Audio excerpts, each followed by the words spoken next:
The myth of the serial killer. Most Americans are probably familiar with what is considered the classic serial killer profile. This was a notion first put forth by the venerable FBI, which coined the term serial killer and pioneered concepts of profiling, an alleged attempt to understand the phenomenon of mass murder. It appears to be the case, though, that the concept of the serial killer profile was put forth largely to misinform the public. In the case of Henry Lee Lucas, few, if any, of the elements of serial killer profiles apply. For instance, serial killers are said to act alone, driven to do so only by their private demons. So far removed from ordinary human behavior are their actions that they would not, indeed, could not, share their private passions with others. In Henry's case, this is patently false. It has been officially acknowledged that Lucas worked with not just one, but at times as many as three accomplices. As previously noted, Toole's preteen niece and nephew were frequently brought to witness and at times participate in the crimes of Henry and Otis. It is claimed that serial killers target a particular type of victim, similar in age, gender, race, hairstyle, attractiveness, and other physical attributes. Again, in Henry's case, this simply does not fit the known facts. Henry's victims had, in fact, little, if anything, in common with one another. The victims' ages ranged from children to the elderly. Both genders and all races were also well represented. As Lucas himself once stated, there's been a mixed breed of people as far as the killings themselves. It is further claimed that serial killers follow a readily identifiable modus operandi, with the means of obtaining victims and the trajectory of the crime following a well-defined pattern. Again, that was clearly not the case with Lucas, whose victims were obtained in a variety of ways, and who inflicted death by a variety of means, including bludgeoning, stabbing, strangulation, shooting, and suffocation. Some were killed in their homes, while others were abducted and taken to remote locations. Some were sexually abused before and after death, while others were not. Some were cannibalized. Some were left on display for maximum impact upon their discovery, while others were left so as to not be discovered at all. In other ways as well, Henry Lee, the consummate serial killer, did not even come close to matching the profile of what he was supposed to be.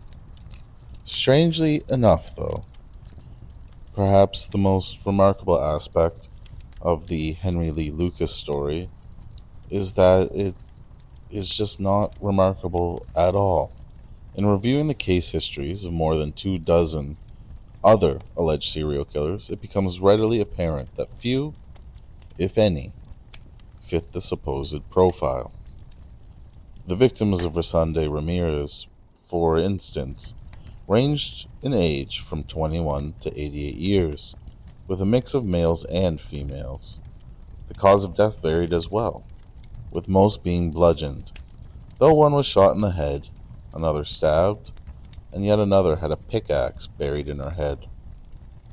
Though not readily apparent, almost all of the weapons used for inflicting death by both Lucas and Ramirez had one thing in common. They are what are termed weapons of opportunity. In other words, they are weapons that were acquired at the crime scene immediately before the murders were committed. Notably, this precisely mirrors the means by which the CIA has historically taught its assassins to kill. A CIA training manual entitled A Study of Assassination advises the would-be killer the simplest local tools are often the most efficient means of assassination. A hammer, axe, wrench, screwdriver, fire poker, kitchen knife, lampstand, or anything hard, heavy, and handy will suffice. All such improvised weapons have an important advantage of availability and apparent innocence. The assassin may accidentally be searched before the act and should not carry an incriminating device if any sort of lethal weapon can be improvised near or at the site. This advice has been taken to heart by a good number of serial killers. The Mafia assassination service known as Murder Inc., the brainchild of the Lansky-Luciano syndicate, which had extensive connections to U.S. intelligence agencies, had a remarkably similar philosophy.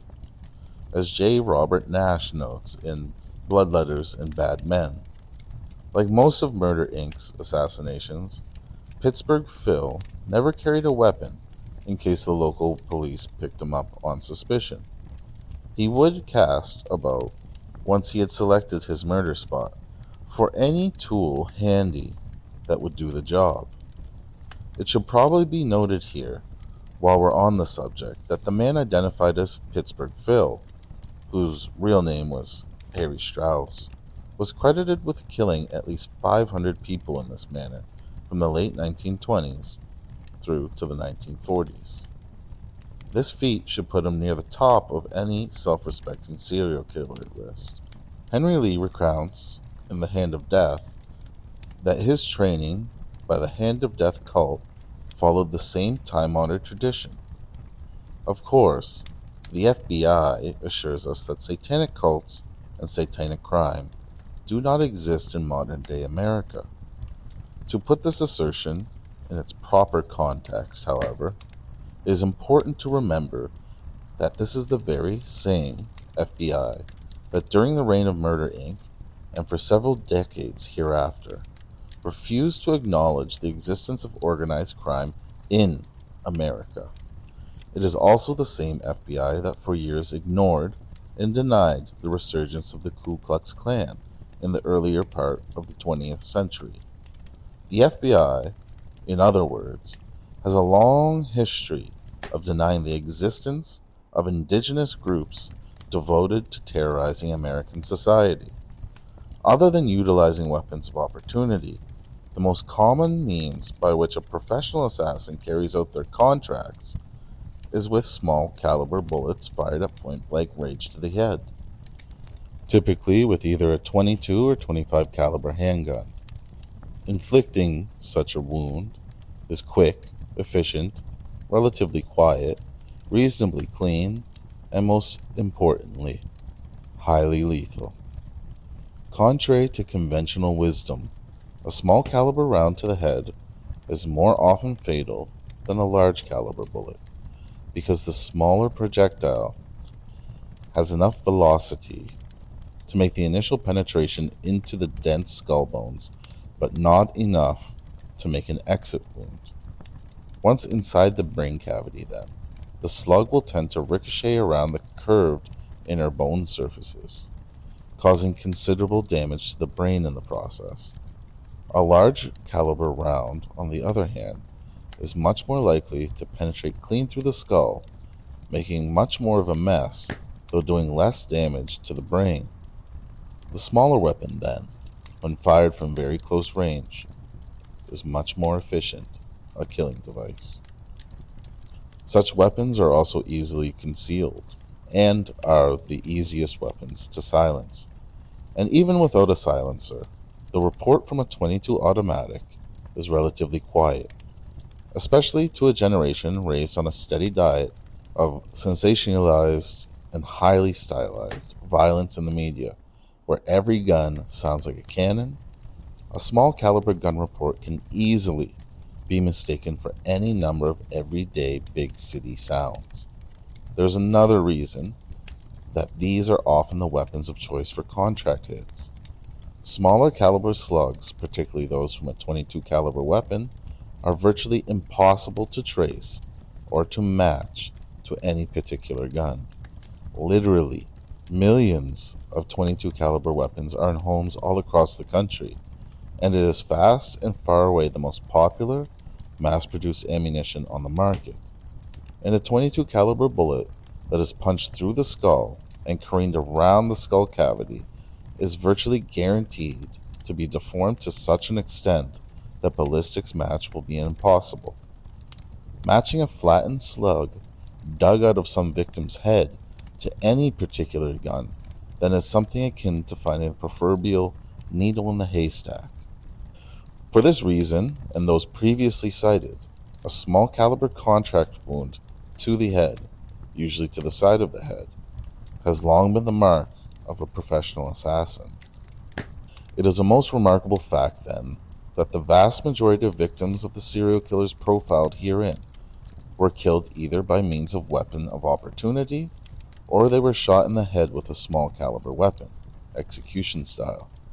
And far more often than not, there is no specific type of victim that is targeted, nor is there a pattern as to how the killings are carried out. Take, for example, the other serial killing, Ramirez, Los Angeles famed Night Stalker. Most of the Night Stalker victims were killed with a contact wound from a small caliber handgun on the left side of the head while they slept. Both 22 and 25 caliber weapons were used. The remaining victims were bludgeoned or stabbed to death with household items, including a hammer and a lamp/vase. Some of the victims were mutilated to varying degrees, including 2 that were hacked with machetes. The others were subjected to electrical torture. Their ages ranged from young adults to a pair of octogenarians, with both men and women well represented. And there was certainly no discrimination shown as to the race of the victims. In what were dubbed the Sunset Strip murders, also in Los Angeles, victims were dispatched with a 25 caliber contact wound to the head, except for one victim who was shot in the chest and sliced open. 2 of the victims were also beheaded. One of the dead, who had likely been an accomplice, was male, and with the rest, females of varying ethnicities. Santa Cruz's Herb Mullen must surely have been, if he was actually guilty of the murders attributed to him, the most creative serial killer in the annals of modern crime. The seemingly randomly assembled set of crimes credited to Mullen stands as perhaps the most ludicrous use of the term serial killer on record. The first victim was a homeless man, beaten to death with a baseball bat, for no apparent reason, on a lonely stretch of road. The next was a girl who was repeatedly stabbed, then sliced open, mutilated, and generally made a mess of, and what most people would think of as a typical serial killing. The next 5 victims were all killed in a single night at 2 different residences, both occupied by known drug traffickers and their families. In one home, all 3 victims, 2 of whom were children, were shot once in the head with a .22, then stabbed a few times for good measure. At the other home, a slightly less professional job was done. The 2 victims at that address, who were close friends of the victims at the other crime scene, were shot multiple times with a .22 in various parts of the body and then stabbed. The next 4 victims were a group of teenage boys on a camping trip who were each shot once in the head and multiple times in the body. Interestingly enough, the boys had their own .22 caliber rifle within arm's reach of where they were killed. All 4 were allegedly killed by a lone assailant before they could reach the gun, despite the fact that Mullen would have had to reload his 6-shot .22 automatic at least once to complete the slaughter. Following the mass execution of the teenagers, Mullen next allegedly decided to test his skills as a sniper, picking off an ex-boxer as the victim strolled across his front yard. In nearby Sacramento, California, Richard Chase got his sniper killing out of the way right off the bat. His first victim was dropped in front of his home with a .22 round fired from a parked car, just the way Mullen had allegedly done it.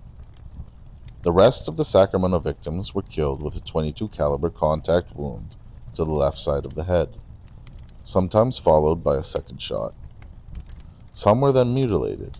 Ages range from 20 months to 51 years, with both male and female victims targeted. Chicago's Ripper crew killed a string of women, both black and white, by a variety of means before then adding something new to the serial killing repertoire: a gang-style drive-by shooting of known drug dealers. It is always good practice for any aspiring serial killer to throw at least one obvious drug hit into the mix.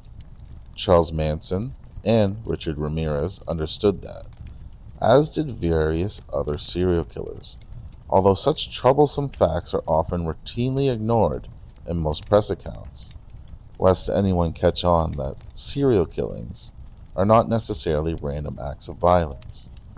Consider, for example, the case of Charles Ng and Leonard Lake. At least a few of their known victims were deeply involved in drug trafficking. Other than that, the victims had little in common. Excavated from the pair's compound were the remains of 7 men, 5 women, and 2 babies, though there were likely many more undiscovered victims.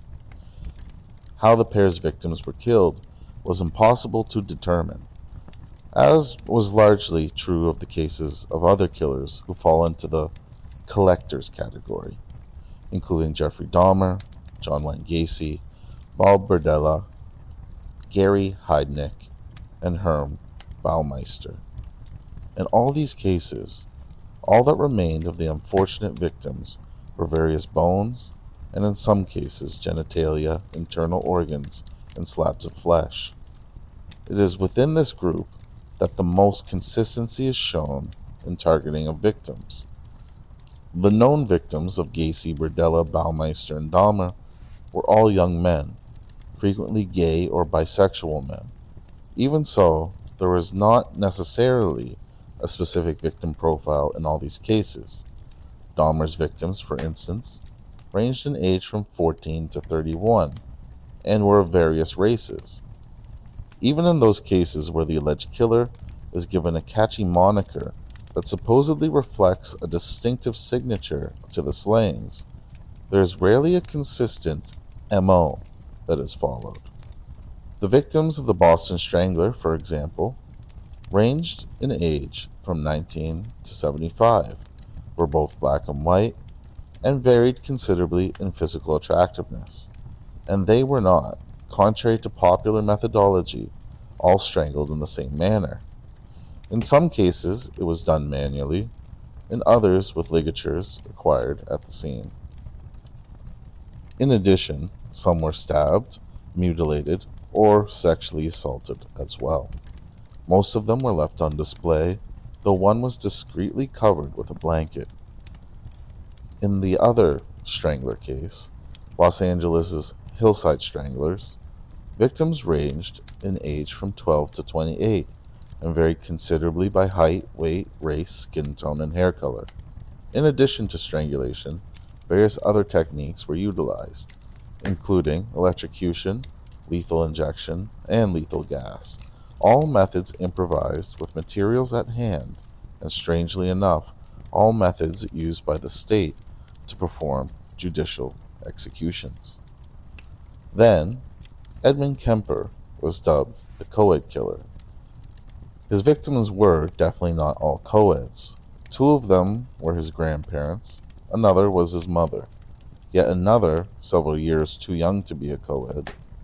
His victims were killed with a combination of point-blank bullet wounds to the head, stabbing, strangulation, suffocation, and bludgeoning with weapons of opportunity.